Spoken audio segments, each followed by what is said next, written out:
Good morning and welcome to CoachesCorner.health. We're excited that you're here with us today. We've been talking about dating. Like, first it was being single and then getting ready to date and how to get into the dating world to find your match. And today we're starting a brand new series around the dating professional, and we'll be starting by diving into defining our relationship and navigating the journey of dating. What does that look like and how do you know? But before we get started, Yes. let me tell you who I am. I'm Leslie Gadet, and I'm a self care coach. I believe that self care is the lifeblood to our success in life and business, and it's why I help my clients prioritize self care in their lives to support their lifestyle so that they wake up more energized and focused to tackle their daily activities and serve their clients with confidence. Mm. And I'm here with my co host, Andy. Please tell us who you are. Thank you, Leslie. Your introduction every time just touches me right here. I love it. Um, hello, everybody. I'm Andy Lidstone. I am the unconditional coach. I help people with boundaries and control issues, and often trying to decide who they should control, whether it's themselves or someone else. And obviously, we don't want to be helping people control other people. That's not what we do. Um, but yeah, a lot of the people that I talk to have either boundaries issues or control issues or a mixture of both. And that tends to be a place that I focus on helping people. So we've got a good conversation lined up for you today. I'm really looking forward to this one. We're starting a new series. We're getting into the conversation about what it's like to be now in a relationship. Like you said, we went through the series of being single. We went through the series of, trying to find, trying to date different people and what it's like to be dating and how do you know and how do you pick somebody that might want to go further with. So this time we're talking about, all right, we've decided we like somebody. What's it like to actually be dating that person, or maybe switching people if you have to somewhere in the middle? I mean, dating is kind of a figure it out process. Is this the one? Right? That's the whole point, right? You get into some of those deeper conversations, you spend some time together, you get to know each other. So what's it like? Like, how do you do all that? Where does it all come from, and what's the point of it all, and why would we even care in the first place? I mean, I got a good professional life going. Why do I care about all this relationship crap in the first place? So why don't you start us off? What's going on? What's your perspective on this topic? Yeah. So, yes, you're right. Maybe you have a great career. Maybe you have great relationships with your friends. But guess what? The person that you spend your life with, you're in close proximity to them a lot.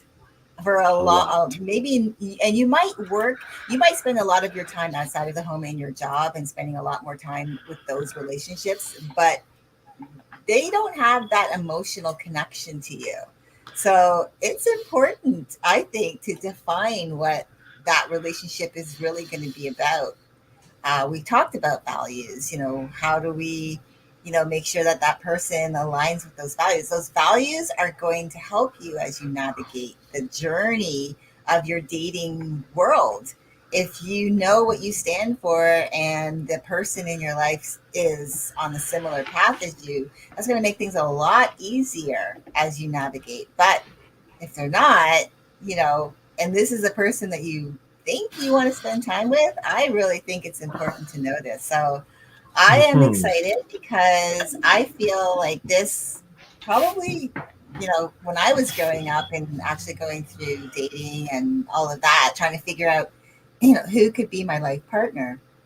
I think that if I'd taken time to really think about it, what does that even look like? How could I even, navigate this world, understand what it really means to be in a relationship? I think it would have been a little bit easier. But then Yeah. again, they say 20, it's hindsight is 2020, right? Or whatever that rule is. I Yes. always never can ever get that right, that quote. But I know it's like, whatever that is, whatever that quote is. Hindsight is 2020. You got perfect vision when you're looking back. Yeah, you do. you're like, oh right? yeah, that's exactly it. But if you don't know, well, you don't know what you don't know. And so I think it really makes a difference if you take the time. It makes it Yes. easier. Yeah, it does.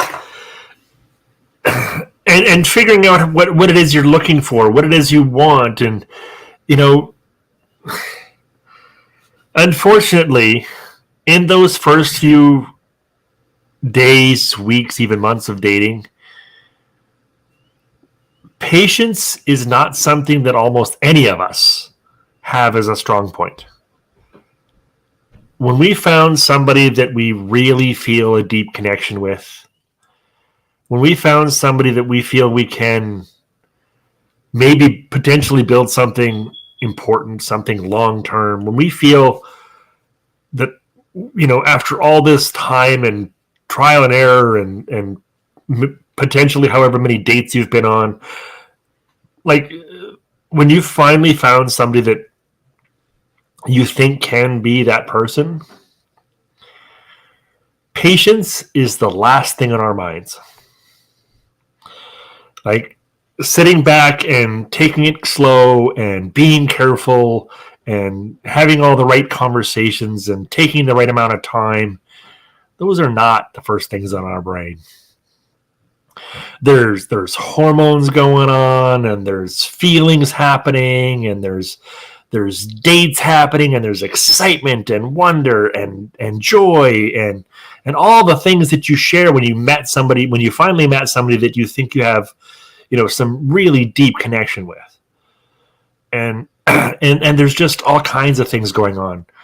And that's outside of the decision as to when sex comes in. Right? For some people, that comes in right away, which complicates things even more because you've got those emotions and those physical sensations going on as well. Or if you wait for quite a long time, that doesn't mean those sensations aren't there. You're just dealing with them differently. Right? So it's all the emotions, physical sensations, emotional emotions going on.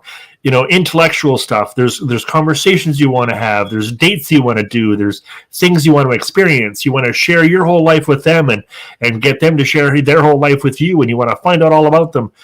And doing that slowly and carefully is not it's not something almost anybody thinks about. So how do you navigate all of this when you're going through all of those emotions and all of those excitement and all of those wonders and all of those new things? And how do you experience those and still get something good out of this? Like, how do you do that with any kind of level of intention? How do you do that with any purpose? Right? And this is, I think, one of the mistakes that a lot of people make once they get past those first few dates. Is they're like, oh, hey, we've gone past the first few dates, and now we can just settle into a good relationship. And well, actually, that's the point when things actually get serious. When you really should be sitting back and asking these questions. Who am I? Who are you? Are we compatible? Are we more than just on the surface compatible? Sure, we both like, rock bands and concerts, or maybe we both like playing tennis, or maybe we both want to meet each other's families. Maybe those things are in common. But what happens when one of us is feeling lonely? What happens when one of us gets sick? What happens when one of us loses our job? Like, what happens when life throws a curveball at us? How do we deal with that? Or do I want to deal with it with you, or do I want to deal with it alone? Am I somebody who talks through all my emotions, or am I somebody who kind of absorbs them first and talks about them afterwards? Right? These are the kinds of things that it takes time to experience. Because there needs to be enough time for life to throw enough curveballs at you, and enough variety of curveballs, and enough time in between that you've been able to settle in and solve some problems, you need to go through the process of dealing with things, not just experiencing bad stuff, but actually dealing with them one at a time. And what does that all look like? Because those are going to happen in your life together. So how do you navigate that? Like, how did you navigate this early on in your relationship? Yeah, and it's true. Like when you think about it, there's other life questions too that we don't realize that those questions, like actually what we want, what our actual vision of a relationship looks like. If we get past those first few dates and we think, okay, yeah, we now are we going to have that discussion? Are we exclusive? And then we decide, okay, we're exclusive. Okay, now being exclusive, do you want the same things that I want? For Yes. example, you talked about all of those life things that people sometimes don't even really Yeah. discuss in the beginning.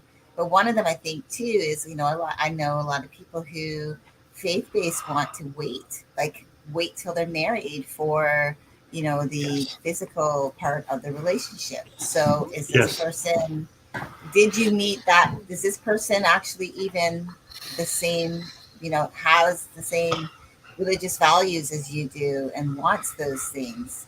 um, and so it's really like really important, I think, to ask those questions. So for me, when I was going through life, as I said, I've talked about early relationships, being in a relationship in my 20s. I was engaged at 20 for the very first time I was engaged.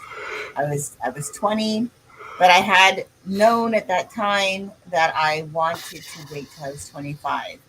I think I was more in love with the idea of being engaged than actually Yes. being in love with the person that I was engaged to. Not really necessarily knowing, really, I was more of a rebel. I think I was being rebellious. People would tell me this person was all wrong to me, and I Yeah. didn't like other people telling me what to do, or you know that I wasn't right. That people were trying to tell me I was making a mistake. And I think, when I think about that, those early years of being in a relationship that really wasn't good for me, um, I didn't ask any of those questions. I didn't ask, is this person the same, want the same things? I didn't ask the questions of, is this person, a good person? Like, do they align with me as, my values? I didn't really even know what my values, didn't really understand what they were at the time. So I didn't really have that self reflection.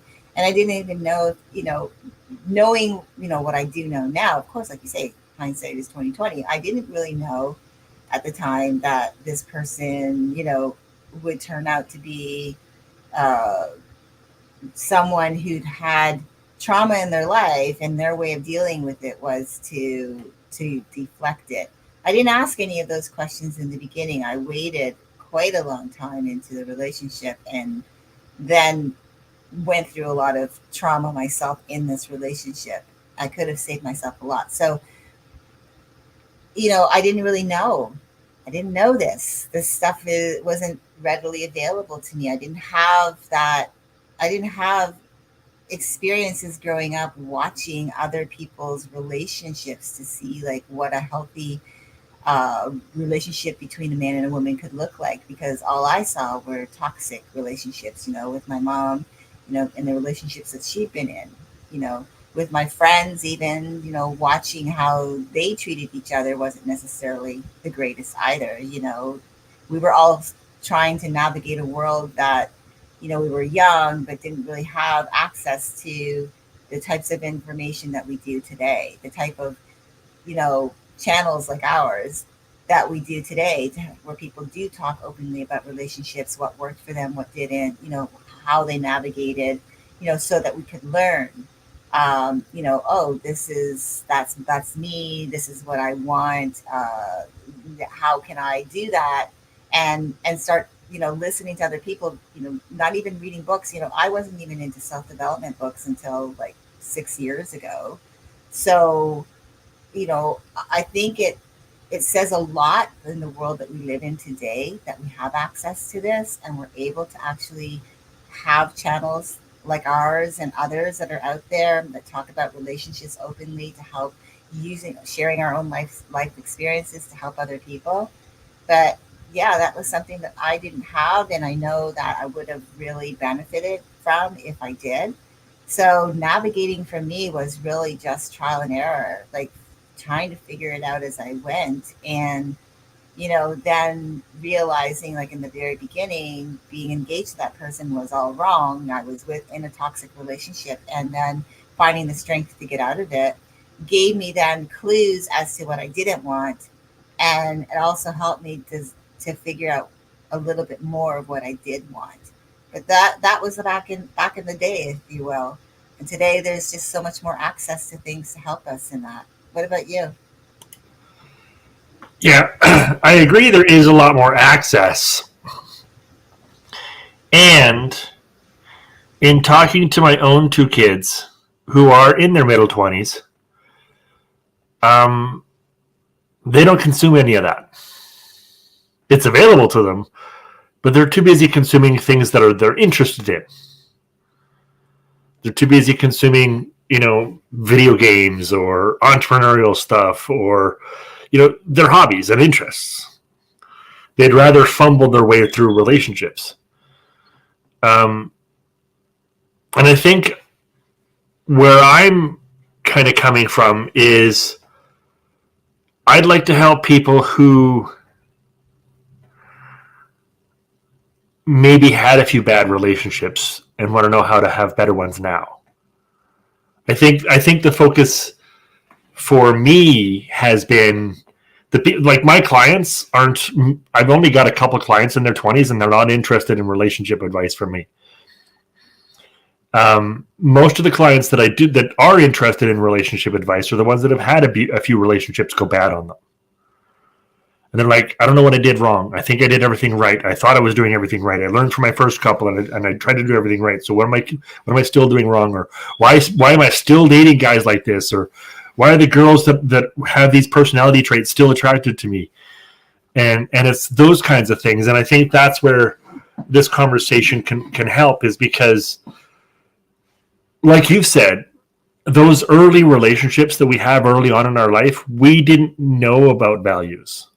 We didn't even think about those things.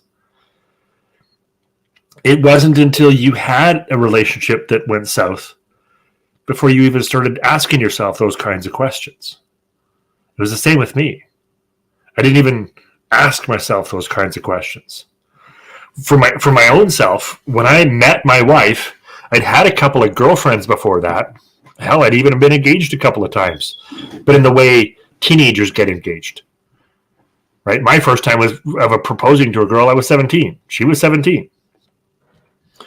We didn't intend to get married anytime soon, but we wanted to stay committed to each other. So it was more like a promise than an engagement. But we didn't know the difference. Right? So a lot of my early relationships were from that perspective. I didn't have a lot of experience with women. Like I said, like I've mentioned on previous videos, I had virtually no friends in school. So I had almost no experience with relationships of any kind, friendships, coworkers, any of that. Like I had almost no experience with interacting with other people more than 10 minutes at a time. And so when it came to actually trying to build a relationship with somebody, I had no idea what I was doing. And quite honestly, I was just happy if somebody said yes. And I don't care what they were saying yes to, as long as it wasn't a no. Right? You want to go to dinner with me? Great. You want to hang out in my bedroom? Perfect. You want to watch a movie? Great. Let's pick a movie. Like, it wasn't even a matter of, will you be my girlfriend? It's, will you be in my life, present with me at the same time I'm there? If you say yes to that, then clearly we're dating. Right? That's the extent of my discernment, if you want to put it that way. Somebody who said yes and was willing to be in the same room with me when everybody else left, that's my girlfriend. Right? It never even got to the question about whether or not she wanted to be naked with me until months later with most of them. So it was, I never considered what my values were. Because if I stopped to think about my values, she probably would have left. Like, any girl I dated would probably have left if I told her what I actually wanted, who I actually was. So I didn't tell him any of that. I didn't necessarily keep it secret because I wasn't trying to be deceptive. I wasn't trying to hide who I was. I was trying to be authentic in a way that only a teenager can, in that I won't hide it, but I don't know how to tell you about it first. Like, I don't know how to show you who I am, but when you find out, I won't deny it. Right? That's kind of the perspective I went. And therefore, the whole concept of discovering who I am, being who I am, understanding who I am, I had people telling me to do that for 10, 15 years before I even knew what it meant. Right? Be yourself. Who the fuck am I? I mean, we probably shouldn't be swearing on the YouTube channel, but you get the idea. Like, who am I? Like, I didn't know who I was. And, like, I didn't even understand how to do that. How to understand who I was. So, although I might have been interested in, watching some videos, reading some books, listening to some programs about how to be who I was, I had no idea where to even begin looking for that. Because back in our day, like you said, we didn't have the access we have now. So, and as a result, I don't think and as I mentioned, my kids aren't looking for this either in their mid-20s. Until they've had a couple of relationships, like serious relationships, go south on them, they're not looking to do personal development. They're not looking to see what they could do to improve themselves. All the people who are coming to me about that have had at least one, and typically several, relationships that didn't work out the way they wanted. In most cases, they've sensed a pattern in the kinds of relationships they've had. So what I want to do is offer a solution to them. Rather than when we're early, in our 20s, how about somebody in their 30s or even in their 40s? When we've got a good career, when we've got our life together, we know kind of where we're going, what we want. At that point, how do you navigate a relationship? I think what we're both coming to is there is no navigating a relationship until you know who you are.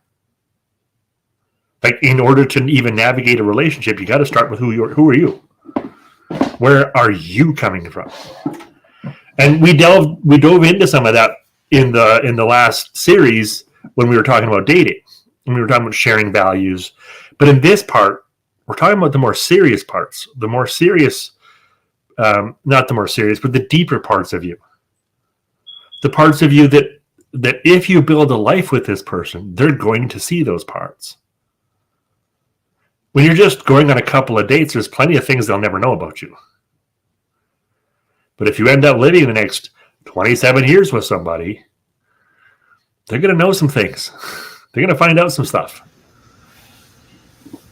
Right? Yeah, they sure are. And I like that you brought that to our attention as well. Yes. So as I said, me growing up, I didn't have access to this world where I could, if I wanted to, find a way to figure out what it means to be with someone else and what that really can look like for me. And yet because we have access to that, is there this idea that, oh, I have access to it, so I'll get to it when I get to it? Or is it that they truly just are oblivious to the fact that there's information out there that they can look for? I don't know. I really don't. I think and this is something I've talked about too, like, just going off topic just for a moment.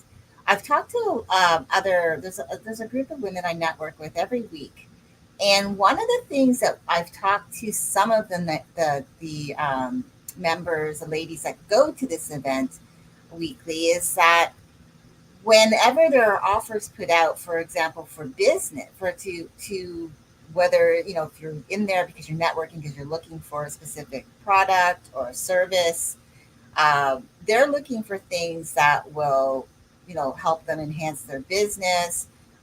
They're looking for things, services that will like social media services or some type of templates that they can use. And when it comes to things like what I do, I'm a service provider, if you will. If you want to go what it is that I give, I provide a service around like self care, and coaching. And I'm noticing that, and other women in the same space who provide services similar to mine or services around relationships, is that even though people know that these things are important, they're looking for those surface level things that give them instant gratification. And instead, when you do the deeper work, which is something that I truly believe, like I said in the beginning, I believe self-care in all its forms is the lifeblood. And I think when we look at those different areas, and self-care includes taking care of your relationships, this is really what we're talking about, right? Is being able to have those connections that we're looking for.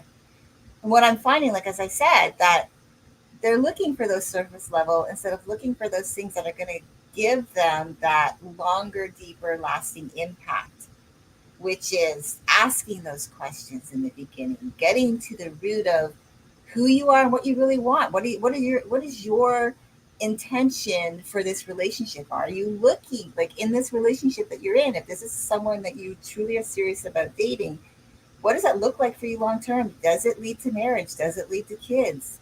Does it lead to waiting until you get married before you have any intimacy? What does that look like? Those are questions that are important and they're scary to ask because that person might say no. But that's one of what I've found is like just in that particular area. That's why I wanted to bring it in here because it's so similar in that people are looking for the surface level instant gratification things and not looking at the deeper level impact creating transformational things they can do that will create that lasting relationship. Doesn't mean there's not work involved. Like you mentioned, I've been married over 27 years. Does that mean that, oh, I don't have to do anything to nurture the relationship? No, it does not. Does it mean he doesn't have to do anything? No, it does not. It means that we are actively making sure that we are doing things to create that bond, to continue this relationship, to deepen it, and to keep that going, keeping it alive. So it's not just about that surface level. Oh, how to date a person, how to find, like we talked about, finding those things, like learning the values in that. But now we're talking about the real deeper, meaningful, and sometimes hard and scary things that you have to do that will make your relationship work or take you down a road that you don't want to go.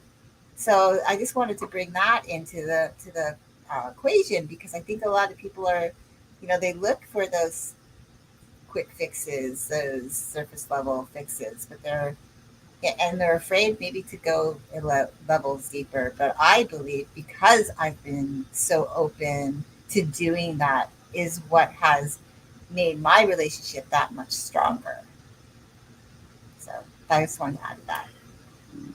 Yeah, I agree. It is the willingness and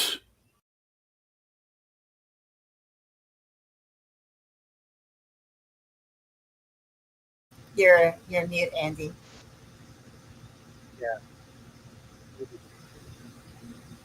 Are you having some trouble with your headphones? Because I can't hear you. Yeah, it's not. You're not coming through. Let me just Adjust the volume again, maybe. yeah. Can you hear me? Can you hear me? I Can can. you hear I can me? hear you. I can hear you. Perfect. Sorry.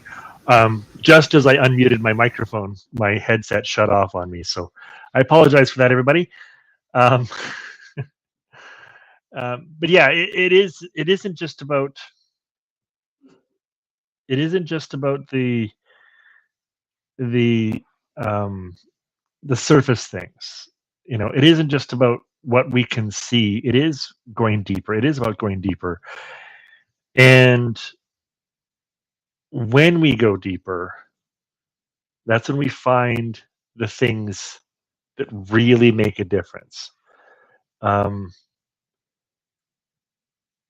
and my wish is that we teach our children to look for these things before we get into relationships. I think it's still going to be a couple of generations before that happens because parents are still figuring out how to do these things as they're having kids, and therefore they're raising their children at least some of the time before they have this knowledge. But I think over time, as happens with mostly everything that humanity learns, the more it becomes ingrained as a part of society, the earlier the children learn it. And the earlier they learn it, the more it becomes a part of their future. So, although I'm not necessarily advocating for teaching our children this right now, I'm advocating for adults who may have children to, figure out your relationships this way. Learn how to go deeper. Learn how to navigate what your relationships. Learn how to have these conversations about interests um, and I like that you brought up specifically the religious beliefs or the religious values, because there's a difference between sharing a religion and sharing religious values. You can have two people who come from completely different religious backgrounds who are quite devout in their beliefs, but share some pretty core values, right? They don't have to have the same church to have the same values. They don't even have to have the same religion to have the same values. Now, some values might be different as to um, how old the child has to be before they become an adult, or what the specific procedures are, to perform a marriage. But the core values of how long do we wait before we do start having sex, those are shared amongst a lot of different kinds of religions, a lot of different kinds of faiths. Um, you know, when do we move in together? Those are common values shared amongst a lot of different faiths. Um, you know, who does what in the relationship? Those are common values amongst a lot of different faiths. So I don't think it is so much important that you share a religion per se, although that is one way to do this. I think it's much more important that you share faith values or religious values. Like, not so much the which religion we raise our kids in or which religion we decide to share as a family, but what beliefs, what specific beliefs. And I think those are important, and not just about religion, but about many of the things. Like, how do you approach your careers? How do you support each other in your careers? How do you what do you intend to do when one of you gets a promotion that comes with moving across the country? Like, how do you intend to handle things like that? Um, when it comes to the kids, is one of you planning to stay home? Does one of you want the other person to stay home? Like, what are your values there? Do you both of you agree we should just hire somebody to look after our children? Like, what are your values in those things? And although those questions are not important for the first 2 or 3 dates, they become important when you get into this dating stage where you've decided this is a person I want to delve deeper into. This is a person I really want to get to know better. And these are the kinds of questions. How do you navigate that? The answer to that isn't complicated. It's you intersperse some of that new love excitement with some planning intention. Like you go on a first date or not a first date, but you go on an exciting date and you go out and you have fun and you do the wonderful things that you would do on a date, and you enjoy all the excitement and joy and connection and love that comes with that. And then a few days later, you sit down at somebody's house, your house or the other person's house, and you sit down and you have a conversation. Or maybe you go on a date specifically to have those conversations.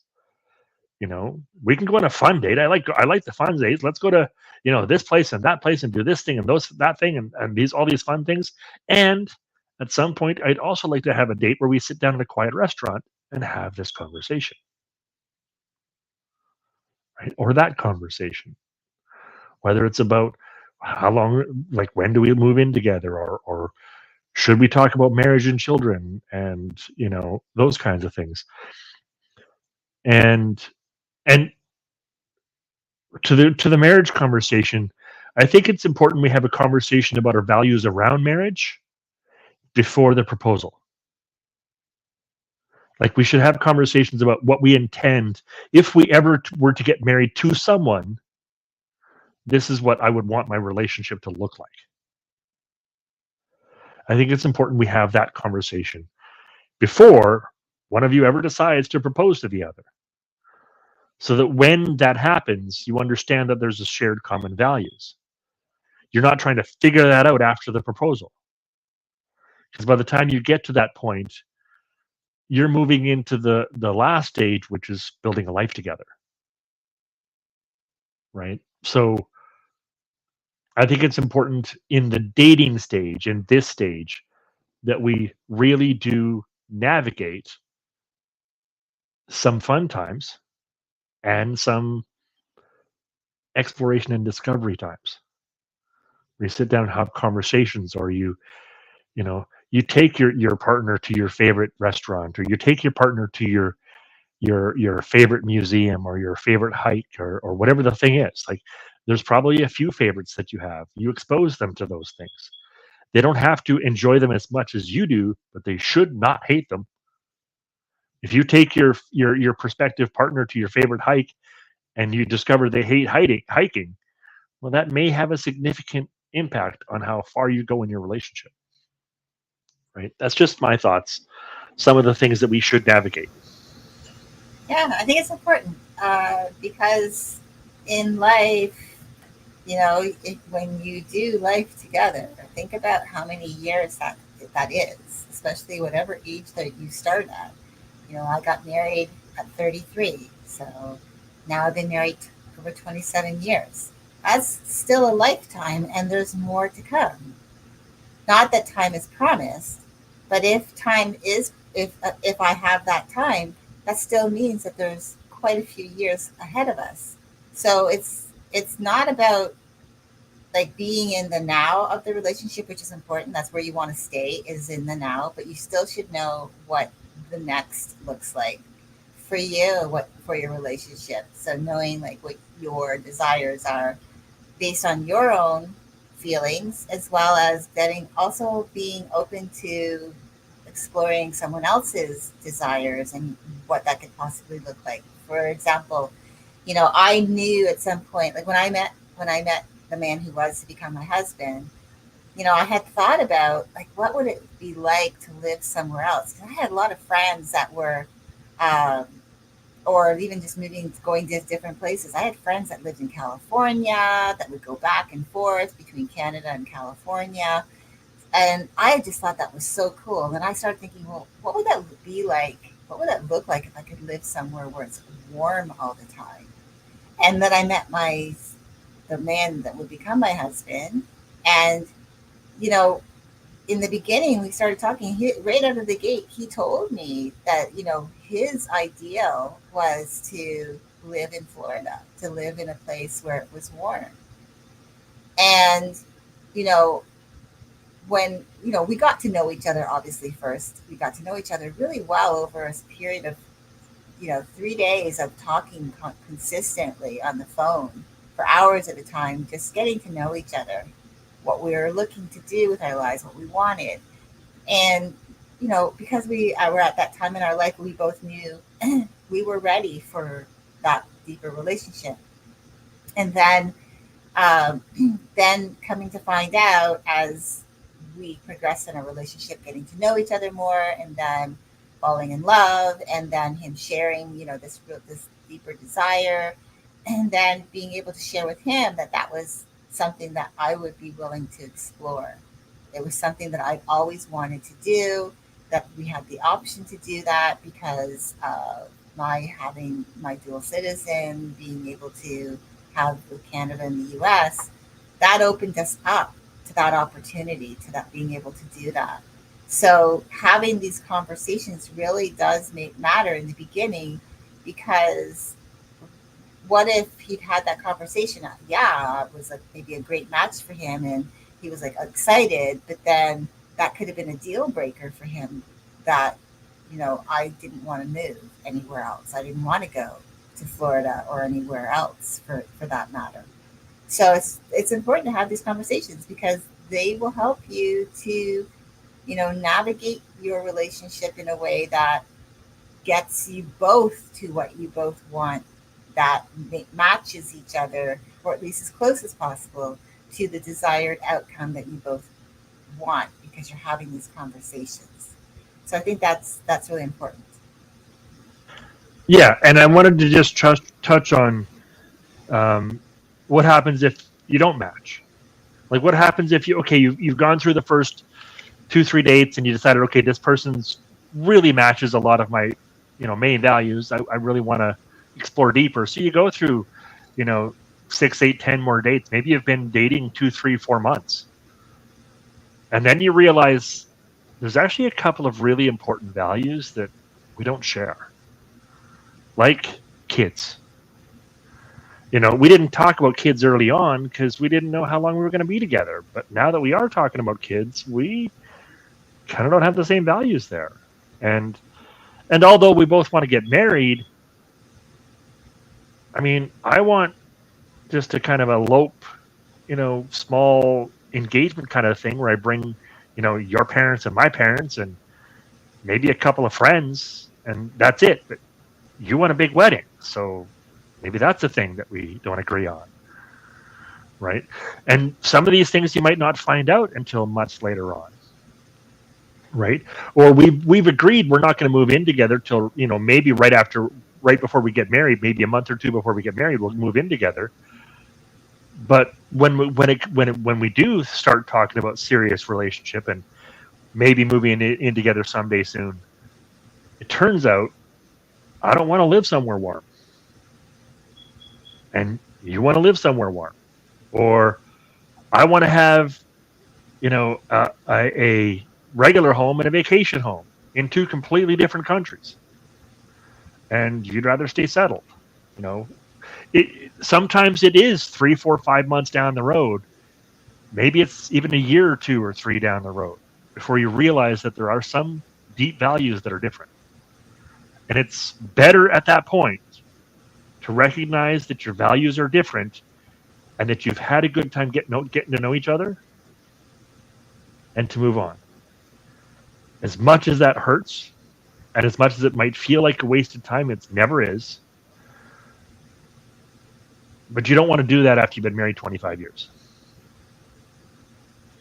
When you've decided for the first, 5 years, even 10 years, that, okay, we don't share all of our values, but we share some of them, and we can make it work.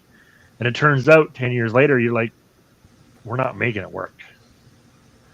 And then it takes you another 15 years to decide that you're not going to be good together.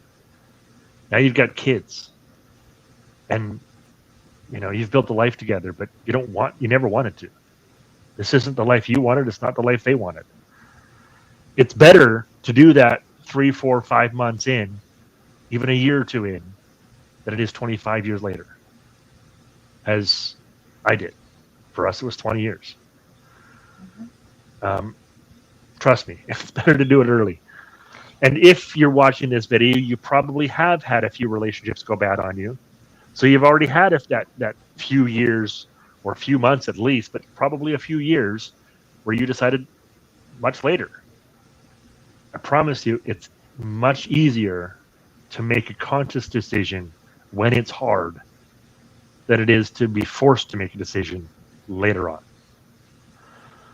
Yeah. Um, then you can, And they I can, agree with you, but I also want to say that I also disagree a little bit, just to say that it's not about just having that conversation and it's like you go like this and just like you throw in no, the towel. I think it's about like, okay, if this person, you talk to them about kids, for example, and maybe they say no, I'm not really, I don't really want to have kids, or I don't want to have kids when we first get married, because maybe that's what you think you're going to get married and start a family immediately, or and the other person says I want to get married but I want to wait a couple of years.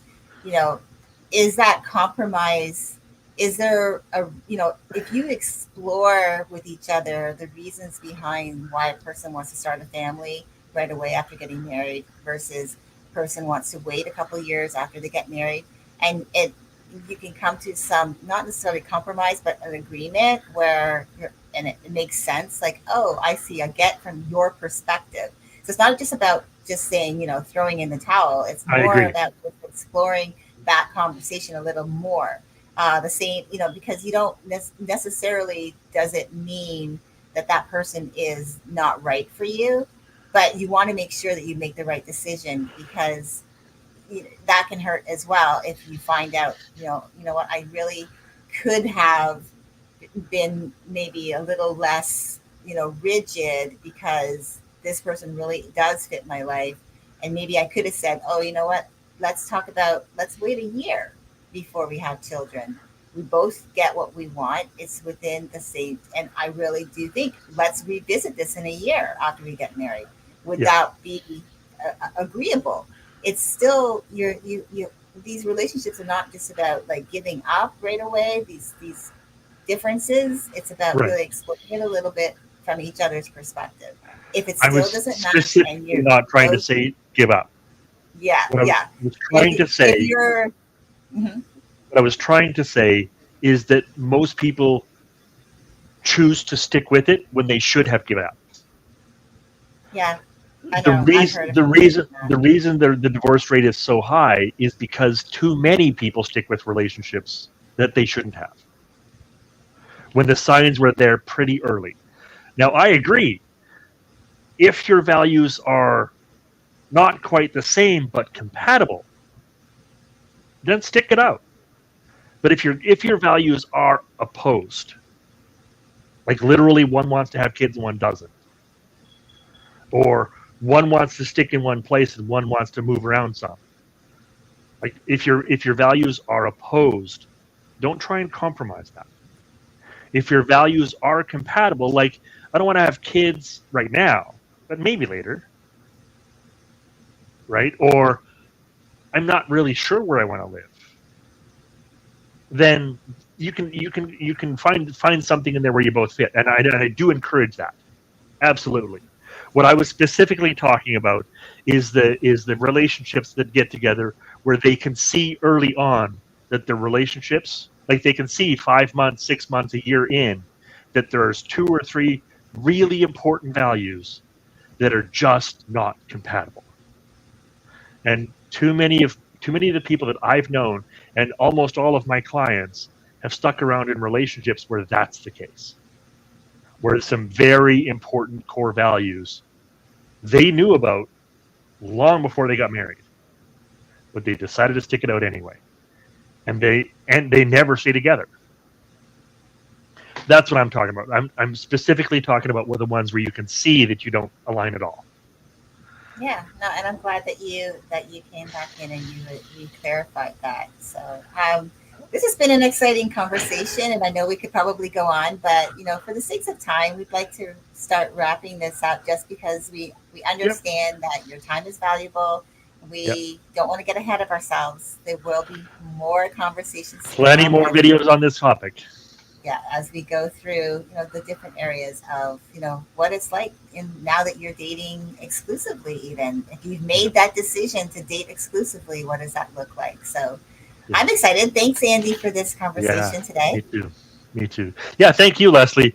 It is a good one, and as you said, we could go on and on and on for this. But this is a series on purpose because we don't want to do it all in one video. We won't have the time. Um, and yeah, we have more videos coming up that will delve into some of these topics even further and help you to navigate this stage of your relationship so that you really truly can get the most out of out of this part of your life. This is a this is the dream for most of us. Is this dating period? Um, this is the best part of a relationship. I mean, yes, the spending the rest of our lives together is also great. If we can match this part up, which we're going to help you do. Spending the rest of our lives together is great, but this is the part that we all look forward to. Is these first few months and years building up to a long-term relationship. So we're here to help. Thank you, everybody, for joining us. Thank you for participating. Um, Please like the video if it was helpful for you. Subscribe to the channel if you've never seen us before. If this is the first time watching or seeing us, subscribe to the channel and get more of our videos. We do this every Saturday morning at 10 a.m. Eastern. And we'll see you next week. And yeah, I'll let you finish us off, Leslie. No, that's great. Like you said, we see you every Saturday at 10 a.m. Eastern. We're excited to be coming live to you. So, and if you have any questions, please pop them in the chat. We're always open to hearing your perspective and getting your ideas. So, and on that note, we hope you have a great rest of your weekend. For those of you celebrating Canada Day, happy Canada Day. For those of you who will be celebrating 4th of July. Independence Day coming up on Tuesday, say happy Independence Day to you. Don't forget that these days that we have been given, the freedoms, remember, we make sure that we remember the people who fight for those rights for us. And we hope that you have a great week, and we'll see you next weekend. Thank you, everybody. We'll see you next time. Bye-bye.